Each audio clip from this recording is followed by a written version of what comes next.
அனைவருக்கும் வணக்கம். தமிழ் புத்தாண்டு ராசி பலன்கள் 2026 வருகிற ஏப்ரல் மாதம் 14ஆம் தேதி தமிழ் புத்தாண்டு பிறக்க போகிறது. அதாவது ஏப்ரல் மாதம் 14ஆம் தேதி பராபவ ஆண்டு பிறக்க போகிறது. இது பார்த்தோம்னா 60 ஆண்டுகளுக்கு ஒரு முறை நிகழக்கூடிய ஒரு அற்புதமான அமைப்பு. இந்த பராபவ ஆண்டு 60 ஆண்டுகளுக்கு ஒரு முறை வரும். இந்த பராபவ ஆண்டுல என்ன ஒரு சிறப்பான அமைப்பு இந்த காலகட்டத்தில் நிகழப்போகுது அப்படின்னு பார்த்தோம்னா, சனி பகவானுக்கு திரிகோணத்துல குரு பகவானும், குரு பகவானுக்கு திரிகோணத்துல சனி பகவானும் இருக்கக்கூடிய ஒரு அற்புதமான அமைப்பு நிறைந்த ஒரு ஆண்டாக பார்க்கப்படுது. இந்த மாதிரியான ஒரு அமைப்பு ஒரு 30 ஆண்டுகளுக்கு ஒரு முறையோ அல்லது 32 ஆண்டுகளுக்கு ஒரு முறையோ நிகழக்கூடிய ஒரு அமைப்பு உண்டாகுது. அதாவது சனிக்கு திரிகோணத்துல குருவும், குருவுக்கு திரிகோணத்துல சனி பகவானும். இந்த காலகட்டத்தில் சனியுடைய ஆதிக்கத்தை குறைக்க, சனி பகவானுடைய அந்த கெட்ட ஆதிக்கத்தை குறைப்பதற்காக குருவுடைய பார்வை சனி மேல பதியுது. ரொம்ப அற்புதமான அமைப்பு. 7 சனி, அஷ்டம சனி, அர்த்தாஷ்டம சனி, கண்டக சனி, இது போன்ற சனி பகவானுடைய ஆதிக்கத்தில் இருக்கக்கூடியவர்களுக்கு நல்ல ரிலீஃப்மெண்ட்டை இந்த நேரத்தில் குரு பகவானுடைய பார்வை நமக்கு கொடுத்துரும். எனவே இந்த பராபவ ஆண்டு நிறைய மாற்றங்களை நம்மளோட ராசிகளுக்கு நிச்சயமாக கொடுக்க போகுது. மேலும் ராகு கேது சிம்மத்திலையும் ராகு கும்பத்திலையும் இருக்கக்கூடிய ஒரு அமைப்பு. இதுவும் எதுவும் பெருசா மைனஸ்லாம் இல்லை. எனவே வருட கிரகங்கள் மிக மிக சாதகமாக சஞ்சாரம் செய்து இதுல சனியுடைய ஆதிக்கம் கம்ப்ளீட்டா குறையுது. சனி நன்மை செய்வதற்கு இப்போ முயற்சிகள் எடுக்க போறாரு. குருவுடைய பார்வையில் அந்த சனி வரதுனால இது நாள் வரைக்கும் ரொம்ப கஷ்டத்தை அனுபவிச்ச ராசிக்காரர்களுக்கெல்லாம் இப்போ ஒரு அற்புதமான முன்னேற்றமும் அற்புதமான மாற்றமும், இதுவரை நீங்க அனுபவிச்ச அந்த கஷ்டத்திலிருந்து ஒரு புதிய அனுபவ பாடங்களை கத்துக்கிட்டு ஒரு ஃபீனிக்ஸ் பறவை மாதிரி இப்போ உங்களை மீட்டு உருவாக்கம் செய்ய போறீங்க. எனவே இந்த பராபவ ஆண்டு நம்ம அனைவருக்குமே ஒரு சிறந்த ஆண்டாக நிச்சயமா அமைய போகுது. அதுல மாற்றுகிறதே கிடையாது. இப்போது இந்த தமிழ் புத்தாண்டு ராசி பலன்கள் நம்மளோட ராசிக்கு எந்த மாதிரியான சிறப்பு பலன்களை தரப்போகுது அப்படிங்கறத இப்ப நம்ம டீப் அண்ட் கிளியரா பார்க்கலாம். வீடியோவை ஸ்டார்ட் பண்றதுக்கு முன்னாடி அனைவருக்கும் இனிய தமிழ் புத்தாண்டு நல்வாழ்த்துக்கள். இந்த வருடம் அனைவருக்கும் நல்ல மாற்றங்களையும் நல்ல முன்னேற்றத்தையும் நல்ல மன மகிழ்ச்சியும் மன நிம்மதியும் வாரி வழங்கட்டும் அப்படின்னு இறைவனை பிரார்த்தனை செய்து இந்த தமிழ் புத்தாண்டு ராசி பலன்களை நம்ம இப்ப ஆரம்பிக்கலாம். மேலும் நம்ம சேனலை நீங்கள் இன்னும் சப்ஸ்கிரைப் பண்ணாமல் இருக்கீங்கன்னா மறக்காமல் சப்ஸ்கிரைப் பண்ணிக்கோங்க. அப்படியே பக்கத்தில் இருக்க பெல் சிம்லை கிளிக் பண்ணி நோட்டிஃபிகேஷனே ஆன் பண்ணி வச்சுக்கோங்க. அப்போ தான் நாங்கள் பதிவிடக்கூடிய பதிவுகள் அனைத்தும் உங்களுக்கு உடனுக்குடனே நோட்டிஃபிகேஷனாக கிடைக்கும். இப்போது இந்த தமிழ் புத்தாண்டு துலாம் ராசிக்காரர்களுக்கு எந்த மாதிரியான சிறப்பு பலன்களை தரப்போகுது அப்படிங்கறத தெளிவாக நம்ம பார்க்கலாம். துலாம் ராசியை பொறுத்த வரைக்கும் ராகு 5ஆம் இடத்துல இந்த வருடத்துல இருப்பாரு. மேலும் டிசம்பருக்கு பிறகு ராகு 4ஆம் இடத்துக்கு பயிற்சி ஆயிடுவாரு. யோகாதிபதி அப்படின்னு சொல்லக்கூடிய சனி பகவான் 6ஆம் இடத்துல, இந்த வருஷம் ஃபுல்லாவுமே நமக்கு 6ஆம் இடத்துல தான் சஞ்சாரம் செய்ய போறாரு. அதே மாதிரி குரு பாகியஸ்தானத்திலிருந்து ஜீவனஸ்தானத்துக்கு பயிற்சி ஆக போறாரு. மேலும் கேது 11ஆம் இடத்துல இருப்பாரு. அதற்கு பிறகு ஜீவனஸ்தானம் அப்படின்னு சொல்லக்கூடிய 10ஆம் இடத்துக்கு பயிற்சி ஆயிடுவாரு. இதுதான் இந்த வருடத்துக்கான வருட கிரகங்களுடைய கிரக நிலைகள். இந்த தமிழ் புத்தாண்டு பராபவ ஆண்டு துலாம் ராசியை பொறுத்த வரைக்கும் வேலை சம்பந்தப்பட்ட விஷயங்கள்ல, தொழில் சம்பந்தப்பட்ட விஷயங்கள்ல நிறைய மாற்றங்களை தரப்போறது. முக்கியமா உங்களுடைய வேலை தொழில் சார்ந்த விஷயங்கள்ல ரொம்ப கவனமா இருக்கணும். அதிகமான முதலீடு எதுலையும் செஞ்சிடாதீங்க. வேலையில மேல் அதிகாரிகளுக்கு அட்வைஸ் கொடுக்கறதுலாம் கொஞ்சம் அவாய்ட் பண்ணிக்கிறது நல்லது. மேல் அதிகாரிகளை கொஞ்சம் அனுசரிச்சு போய்கிறது ரொம்ப நல்லது. தொழில் உத்தியோகம் சார்ந்த விஷயங்கள்ல நிறைய மாற்றங்கள் உண்டு. ஒரு சிலருக்கு வேலையில இடமாற்றம், பணி மாற்றம் இதெல்லாம் நிகழ போறது. ஒரு சில மாற்றங்களுக்கு பிறகு நிச்சயமா உங்களுக்கு உயர்வு அப்படிங்கிறது உறுதியாக உண்டு. அதுல மாற்று கருத்தே கிடையாது.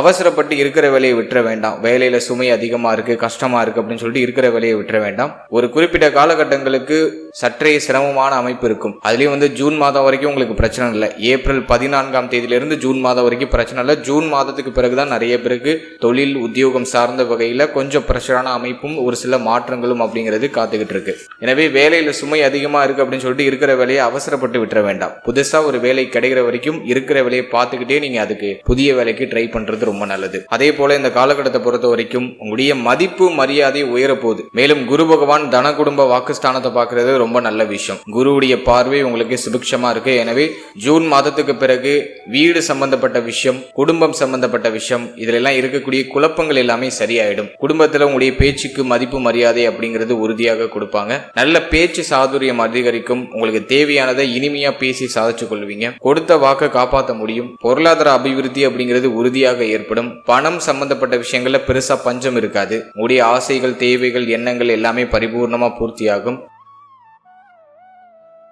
குடும்பத்துல நிறைய சுப விரய செலவுகள் இருக்கும். மாத்தி ஃபேமிலி சார்ந்த வகையில நிறைய சுப விரய செலவு இருக்கும். அது எதுவும் உங்களுக்கு குறையா தெரியல, எல்லாமே உங்களுக்கு அட்வான்டேஜா தான் இருக்கு. கண் பல் உபாதை இருந்தவர்களுக்கு அது இந்த பராபவ ஆண்டுல சரியாயிடும். கண் சம்பந்தப்பட்ட விஷயம், பல் சம்பந்தப்பட்ட விஷயம், இதுல இருந்து வந்த இடர்பாடுகள் எல்லாமே சரியாக ஆரம்பிக்கும். மேலும் இந்த காலகட்டத்தை பொறுத்த வரைக்கும் தாயார் சார்ந்த வகையில் இருந்த வருத்தங்கள் எல்லாமே சரியாகும். தாய் வழி உறவுகளுடைய ஆதரவு கிடைக்கும். தாயாருக்கு தேக ஆரோக்கிய ரீதியா என்ன பிரச்சனை இருந்தாலும் அது சரியாகும். மன நிம்மதி அதிகரிக்கக்கூடிய ஒரு காலகட்டம். மன ரீதியா ஒரு நிம்மதியான சூழ்நிலை அப்படிங்கிறது இந்த நேரத்துல பரிபூர்ணமா உங்களுக்கு கிடைக்கும். மாணவ மாணவிகளுக்கு இந்த காலகட்டம் பெருசா தொய்வு நிலையா தெரியல. மாணவ மாணவிகளுக்கும் இந்த காலகட்டம் நல்ல ஏற்றத்தை தான் கொடுக்குது. கல்வி ரீதியா இருக்கக்கூடிய குழப்பங்கள் அனைத்துக்கும் ஒரு நிவர்த்தி கிடைச்சிடும். கல்வியில நல்ல உயர்வும் நல்ல மாற்றமும் மாணவ மாணவிகளுக்கு தேடி வரும். மேலும் இந்த காலகட்டத்துல காதல் உறவு சம்பந்தப்பட்ட விஷயங்கள்ல நிறைய குழப்பங்கள் வந்து நீங்க வாய்ப்பு இருக்கு. எனவே காதல் வாழ்க்கை, காதல் சார்ந்த விஷயங்கள்ல நிறைய பிரச்சனைகளும் நிறைய மாற்றங்களும் வருவதற்கான வாய்ப்புகள் உண்டு. இந்த நேரத்தில் காதல் உறவு சார்ந்த விஷயத்துல ரொம்ப கவனமா இருக்கும். ஒரு சிலருக்கு காதல் தோல்வி ஏற்படுவதற்கான வாய்ப்புகள்லாம் உண்டு. எனவே காதல் சார்ந்த விஷயங்களை சற்று கவனமாக பொறுமையாக செயல்படுறது ரொம்ப நல்லது. மேலும் பூர்வீக சொத்து, பூர்வீகம் சம்பந்தப்பட்ட விஷயங்கள்ல ஒரு சில ஏற்றத்தாழ்வுகளும் ஒரு சில குழப்பங்களும் வந்து நீங்க வாய்ப்பு இருக்கு. பூர்வீக சொத்து சார்ந்த பிரச்சனைகள் ஏதாச்சும் போயிட்டு இருக்குன்னா அதுல நிதானமா செயல்படுறது ரொம்ப நல்லது. அவசர முடிவு, அவசர மாற்றங்களை பூர்வீக சொத்து சார்ந்த விஷயங்களை இப்போதைக்கு எடுக்கக்கூடாது. கொஞ்சம் பொறுமையை கடைபிடிக்கிறது நல்ல விஷயம். அடுத்தது பிள்ளைகள் சார்ந்த விஷயங்கள்ல கடுமையான மன உளைச்சல் இந்த நேரத்தில் வந்து நீங்க வாய்ப்பு இருக்கு. பிள்ளைகளால ஒரு சில கெட்ட பேரு, பிள்ளைகளால நிம்மதி இல்லாத சூழ்நிலை இதெல்லாம் வந்து நீங்களாம். இந்த நேரத்தில் பிள்ளைகளை அனுசரிச்சு போய்க்கணும். பிள்ளைகளோட பெருசா பிரச்சனை இல்லாம, வாக்குவாதம் இல்லாம, குழப்பம் இல்லாம அவர்களை அனுசரிச்சு போய்க்கிறது ரொம்ப நல்லது. மேலும் பிள்ளைகளுடைய தேக ஆரோக்கியம், மன ஆரோக்கியத்தில் சற்று கூடுதல் விழிப்புணர்வோடு செயல்பட வேண்டியது அவசியமானதாக பார்க்கப்படுது.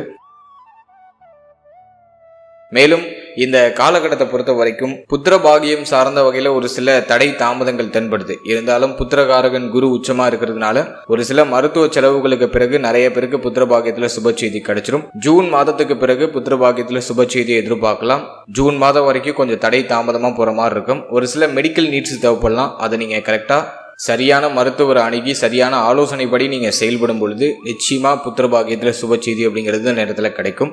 அதே போல இந்த நேரத்துல நிறைய பேருக்கு வண்டி, வாகனம், வீடு சார்ந்த விஷயங்கள்ல சுப மாற்றங்கள் உண்டு. நிறைய பேர் புதுசா வண்டி, வாகனம், வீடெல்லாம் வாங்குவாங்க. ஸோ அதுக்கெல்லாம் இந்த நேரம் ரொம்ப சாதகமா இருக்கு. நிலபுலங்கள் வாங்கக்கூடிய யோகம் இந்த பராபவ ஆண்டுல துலாம் ராசிக்காரர்களுக்கு பரிபூர்ணமா இருக்கு. நிறைய பேர் நிலபுலங்கள் வாங்குவாங்க, கோல்டுல இன்வெஸ்ட்மெண்ட் பண்ணுவாங்க. ஸோ அதுக்கெல்லாம் இந்த நேரம் வந்து ரொம்ப சாதகமா இருக்கு. ஒரு சிலருக்கு கடன் சுமை இருக்கும். ஏன்னா குருவுடைய பார்வை அப்படிங்கிறது இந்த வருஷத்துல 6ஆம் இடத்துல இருக்கும். சுப விரைய கடன் அப்படிங்கிறது இந்த நேரத்துல உருவாகும். ஏதாச்சும் ஒரு நல்ல மாற்றத்துக்காக கடன் வாங்குவீங்க.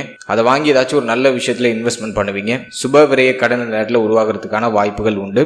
அதே போல கடந்த காலகட்டங்களில் கடன் பிரச்சனை இருந்துச்சுன்னா இந்த நேரத்துல அது சரியாகும். கடன் எல்லாம் கட்டி முடிக்கணும் அப்படிங்கிற அந்த ஒரு உத்வேகத்துக்கு வந்துருவீங்க. ஸோ அதுக்கும் இந்த நேரம் வந்து ரொம்ப சாதகமா இருக்கு. வேலை சம்பந்தப்பட்ட விஷயங்கள்ல ரொம்ப கவனமா இருக்கணும். ஒரு சிலருக்கு அலைச்சல் நிறைந்த வேலை கிடைக்கிறதுக்கான வாய்ப்பு இருக்கு. நிறைய பேருக்கு வேலையில மாற்றம் உண்டு. ஒரு சிலருக்கு இந்த கன்சல்டன்ட் சம்பந்தப்பட்ட உத்தியோகம் கிடைக்கிறதுக்கான வாய்ப்பு இருக்கு. புதிய வேலை வாய்ப்புகள்லாம் நிறைய பேருக்கு தேடி வரும். இந்த நேரத்தில் வேலைக்கு முயற்சி பண்ணால் வேலை வாய்ப்புகள்லாம் கிடைச்சிரும். படித்து முடித்தவர்களுக்கு படித்து முடித்த கையோடையே நல்ல வேலை கிடைச்சிரும்.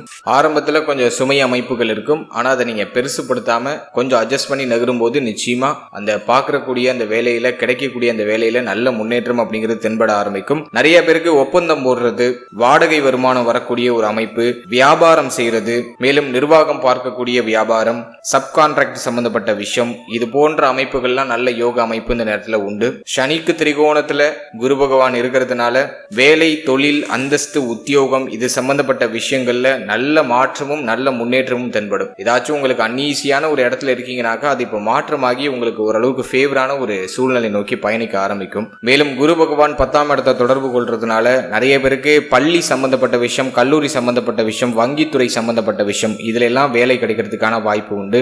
இந்த காலகட்டத்தை பொறுத்த வரைக்கும் தாத்தா பாட்டி சம்பந்தப்பட்ட விஷயத்துல சற்று கவனமா இருக்கணும். தாத்தா பாட்டி இருக்காங்கன்னா அவங்களுடைய தேக ஆரோக்கியம் சார்ந்த விஷயங்கள்ல சற்று கவனமா இருக்கணும். அதே போல இந்த நேரத்தை பொறுத்த வரைக்கும் காசு பணத்திற்கு பெருசா பஞ்சம் இருக்காது. வீட்டுல சுபிக்ஷமான நிறைய நல்ல விஷயங்கள்லாம் நடக்கும். சுப விஷயம் சம்பந்தமான பேச்சுவார்த்தைகள்லாம் குடும்பத்துல தொடங்க ஆரம்பிப்பாங்க. மன நிம்மதி, பயம், பதட்டம் இதெல்லாமே சரியாகுது. மன நிம்மதி அதிகரிக்கக்கூடிய ஒரு அமைப்பு உருவாகுது. அவசியம் இல்லாத பயம், பதட்டம் எல்லாமே நீங்க ஆரம்பிக்கும். அதே போல ஏதாச்சும் முக்கியமான மாற்றங்கள்லாம் பண்றீங்கன்னா குடும்ப உறுப்பினர்கள்லாம் சற்று ஆலோசித்து செயல்படுத்துறது ரொம்ப நல்லது. மேலும் இந்த இன்ஜினியரிங் துறையில் இருக்கிறவங்களுக்குலாம் நல்ல முன்னேற்றமும் நிறைய கான்ட்ராக்ட் எல்லாம் கிடைக்கும். அதே போல தொழில்நுட்பம், பொறியியல் சம்பந்தப்பட்ட துறை, மருத்துவம் சம்பந்தப்பட்ட துறை, மீடியா துறை சம்பந்தப்பட்ட விஷயம் இதுல எல்லாம் நல்ல ஏற்றமும் நல்ல முன்னேற்றமும் இருக்கும். இந்த துறையிலாம் நீங்க இருக்கீங்கன்னா நிச்சயமா உங்களுக்கு இந்த பராபவ ஆண்டு உறுதியான வெற்றியும் உறுதியான மாற்றத்தையும் கொடுத்துரும்.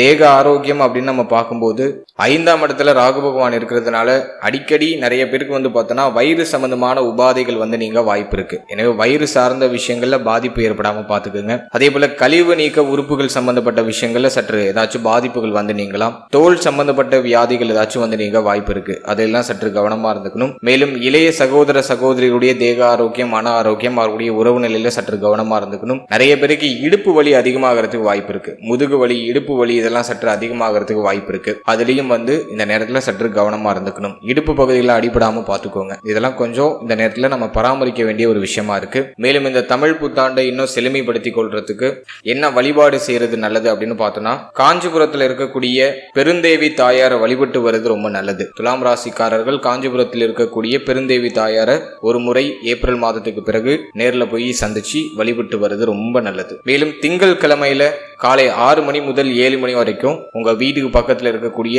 கோவிலுக்கு போயிட்டு சுவாமி தரிசனம் செய்து வர்றது ரொம்ப நல்லது. மேலும் இந்த நேரத்துல குலதெய்வ வழிபாட்டுல தடை அமைப்புகள் ஏற்படுறதுக்கான வாய்ப்பு இருக்கு. உடைய குலதெய்வத்தை ஏப்ரல் மாதத்துக்கு பிறகு, தமிழ் புத்தாண்டு பிறந்த பிறகு குலதெய்வத்தை நேர்ல சந்திச்சு உடைய பிரார்த்தனைகளை மனமுருகி முன் வச்சுட்டு வர்றது ரொம்ப நல்ல விஷயம். எனவே குலதெய்வ வழிபாடும் நல்ல ஏற்றத்தை கொடுக்கும். இதோட இந்த நேரத்துல நல்ல தியான பயிற்சி பண்ணுங்க. பிராணாயாமம் நிறைய பேர் பண்றது ரொம்ப நல்லது. சின்ன சின்ன நடைபயிற்சி பண்றது ரொம்ப நல்லது. நடைபயிற்சி, தியான பயிற்சி இதெல்லாம் இந்த நேரத்துல மஸ்டா நீங்க ஃபாலோ பண்றது ரொம்ப நல்ல விஷயம். மேலும் இந்த காலகட்டத்துல அன்னதானம் போடுறதுக்கு முயற்சி பண்ணுங்க. உணவு தானம் பண்றதுக்கு முயற்சி பண்ணுங்க. சோ அதுவும் நல்ல ஏற்றத்தை உங்களுக்கு கொடுக்கும். சோ இந்த தமிழ் புத்தாண்டுல இந்த கொடுத்திருக்க இந்த எளிய பரிகாரங்களை நீங்க தொடர்ச்சியா செஞ்சுட்டு வாங்க. நம்பிக்கையோட செஞ்சுட்டு வாங்க. நிச்சயமா நல்ல மாற்றங்கள் தென்பட ஆரம்பிக்கும். இந்த தமிழ் புத்தாண்டு உங்களுக்கு நல்ல மாற்றத்தையும், மன நிம்மதியும், நல்ல உயர்வையும், உடைய எண்ணங்கள், ஆசைகள் அனைத்தையும் பரிபூர்ணமாக நிறைவேற்றி கொடுக்கட்டும் அப்படின்னு இறைவனை பிரார்த்தனை செய்து மீண்டும் ஒரு முறை அனைவருக்கும் இனிய தமிழ் புத்தாண்டு நல்வாழ்த்துக்களை தெரிவித்து இந்த பதிவை நான் நிறைவு செய்கிறேன். வாழ்த்துக்கள்.